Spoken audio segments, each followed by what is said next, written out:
feast your eyes on the class of 1971, the original big bore king of ping. This is a Yamaha RT1 360. This is the bike the guys would take back in the 1971 and turn into a motocross bike, like it's been done with this one. It was also used for enduro, and they were also street legal because they came with titles. This came from the Sean Kirkus collection. Rest in peace. He passed away last year, and his son sold his entire collection earlier this year. I think it was like about 6 months ago. And when we got this bike in, we were like, okay, it's a rare original paint RT1. Let's do this one up to the nines. So we did. It's been gone through front to bottom, top to back. We've got an extensive work order, pages and pages of what has been done to it, and a $7,600 investment into the restoration and parts and labor and shipping. So I'll go over that with you in a minute. But before we do, let me fire this bad boy up for you. She's stone cold, as you can see. These pipes get awful hot. This one's stone cold. I'm gonna fire it up and give you a little riding demo. Like all big bores, you want to go past TDC.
Would you just listen to this thing?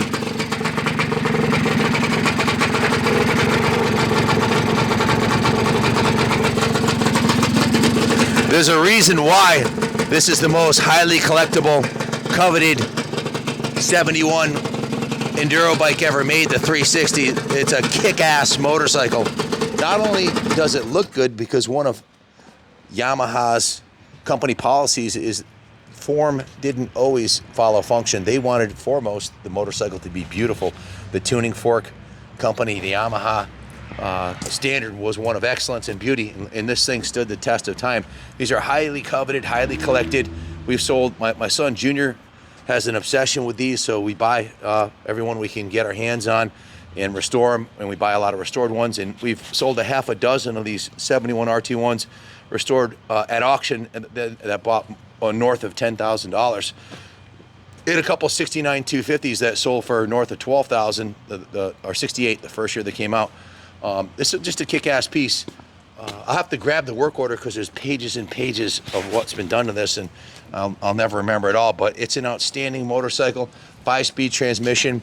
It's faster than you think it is. It's got a lot of torque down low, pulls like a freight train, revs out nicely, shifts beautifully. The clutch and transmission work beautifully. In fact, the clutch is brand new on this one. And from the Sean Kirkus collection, we did get a certificate of ownership title.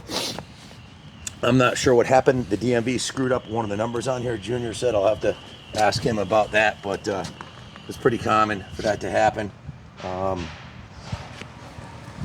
Need a title for a dirt bike, but it says RT1 20097 right here. And on the title, they transposed it RT21 0097. Common mistake at motor vehicle. you'd need a VIN verification to get that straightened out. But in any event, back to the bike here. Timeless classic from Yamaha, owned by Sean Kirkus for many, many, many moons. He was a Vietnam veteran, worked at the Pentagon till the end, passed away too early, and left this collection of motorcycles to his son, who we purchased them all from.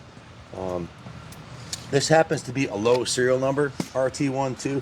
It's number 97, so one of the first 100 off the assembly line, which is kind of cool. It's an early 1971 model. Runs fantastic. It is that big bore 2-stroke power, bulletproof. I had a 71 GT80. I must have put I bet you I put 1,000 hours on that thing, because you rode it every day, every single day till it ran out of gas all summer long for like 5 years. So, and it was bulletproof. This one is even better. Big bore is very under stress. The engine, it just torques along all day long. Excellent brakes and suspension. This is a top of the line Yamaha Enduro for that year. So I've got a ridiculous work order here. There's literally pages and pages and pages and pages of parts list and everything. And I'll go over this with you briefly. If you're interested in buying this bike, you're going to want to hear all this. So I'll go over it with you now. Starting with the crank, the engine crank. The crank seal was replaced. The primary drive gear seal was replaced. The clutch plates were replaced, and we resealed the clutch cover. The oil injection was deleted, and they removed the inner plastic drive gear for the oil injection, so it's premix only, which is much more reliable than the premix. So it's premix only. We put new Motul transmission oil in it, replaced the left-hand crank seal, did the magneto service, cleaned the gap points, resealed the ignition cover, power lube the clutch cable, put a new lever and perch on it, put a new front sprocket on it, new gold chain, new rear sprocket, full drive chain replacement. The rear brake was rebuilt and serviced with new rear brake shoes, and the brake drum was serviced and deglazed. On the front brake cable, lever and perch were replaced. The front brake drum was serviced, and it has new brake shoes in the front also. Put a new Preston Petty front fender on it. These are a replacement set we had actually in stock, because Junior's collected this stuff forever. A mint original set of RT1 handlebars that we pulled out of our inventory, because the one that Joe shipped it to us with, the bars needed replaced. So in addition to the new handlebars, let's see, where are we? It's got a new crossbar pad on there.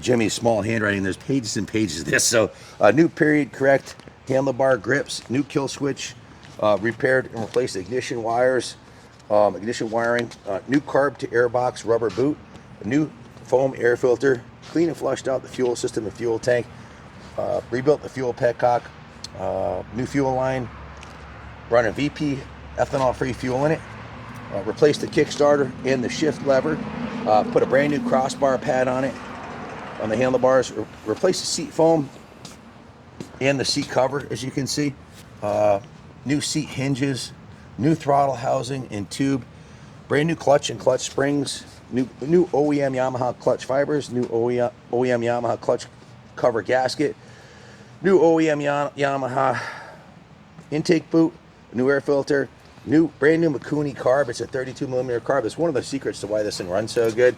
That's a brand new 2024, 2023 Mikuni carburetor, and it's jetted perfectly. Again, the kickstarter was replaced, the shift lever, the front brake lever, the clutch lever, the front brake cable, the handlebars, the brake shoes, front and back, the carb, the airbox boot, the front sprocket, the rear sprocket, the seat cover, the seat foam, the seat hinge pins, right side crank seal, the clutch cover gaskets, the spark plugs, the gear lube, a bunch of shop supplies like paint and all of the chemicals that we use to restore a bike. We'll get into that in a second. New number plate with new number plate mounts, new kill switch. I think that kind of sums up most of it. Motul transmission, oil. That's about it. There's pages of receipts here. I'll detail everything on the eBay written ad. As you can see, the front tire was replaced, the rear tire was replaced, the tubes were replaced. It has a K&W Enterprises fork stabilizer on it, the Preston Petty front fender with the aluminum mount, just a kick-ass piece. It's a lot of fun to ride. The pegs have been replaced also. You can see the rear brake lever is perfectly straight. They're usually all warped and bent up. Pegs have been replaced on this side too. The original forks and shocks are intact and present. We went through the detail shop. It was steam cleaned, hand washed. The entire frame was repainted. All the parts of the frame you can see were repainted. With the engine in the frame, it wasn't a frame off. It didn't need it. The engine was already rebuilt when it came down to us. They repainted the cylinder head and the jug, polished the engine cases, cleaned the engine top, did what we call a rotisserie detail. If you look, even the bottom of the engine's nice and clean. Swing arm was painted. The rims were repainted. Let's see, what else can I tell you? Pretty much ready to go. Extensive work order on this one. You can see the bottom of the seat was repainted. New seat foam. The original factory paint is intact, which is extremely rare to find any 52-year-old motorcycle. 53-year-old, because the 24s are out. 53-year-old original factory paint still shines beautifully, and amazingly, there's no dents on the tank, which is kind of like a small Christmas miracle, because usually when these are ridden off-road, they would get hammered. Bike's not perfect. It does have some patina on the original fork tubes there, which hasn't been an issue yet. A little patina on these replacement original handlebars, but the original 53-year-old parts, shows a little patina. The exhaust system has a little ding right here and a little ding right here. A couple scratches in the paint, a couple dings in the fender. The patina you'd expect from a 53-year-old motocross or off-road bike, but overall it shows absolutely beautiful. The front wheel, I believe, was replaced also with an aluminum front wheel, which is a little bit lighter than the stock one, so it doesn't match the rear wheel. But overall, she's a beautiful piece. She rides better than it looks, which is to say it's super comfortable. The new seat foam is really comfy. I love the big wide bars. You just feel at home. When I was riding it around, I was thinking to myself, I could ride this thing all day long and enjoy it. It's a fantastic running and riding motorcycle. Large part is due to the engine is tight as a tiger, and the carburetion's on point with the brand new Cooney carb and the VP fuel and Motul oils. Like, everything's just right on it. The clutch pulls really nice. The brakes are brand new front and rear, so it stops beautifully, ships beautifully. It's got a new clutch. Super low serial number, RT1 number 97. Exactly the way they were set up in the 70s for motocross. This is what you would have seen on the lines at the motocross tracks of the 70s across the country in the big bore class. This is one of the bikes you'd see out there, and they were set up exactly like this. Lights removed, knobby tires, air box opened up with a pod filter. It jetted with a setup for off-road. So if you have any questions about it, give us a call, 860-454-7024. Ship it anywhere in the country. We offer financing in-house. And if this is one, if you wanted to leave it on display here, we'd love to put this in the museum, because it is a period-correct 50-year-old example of moto bikes of the 70s, and she's a looker. Thanks for watching. God bless America.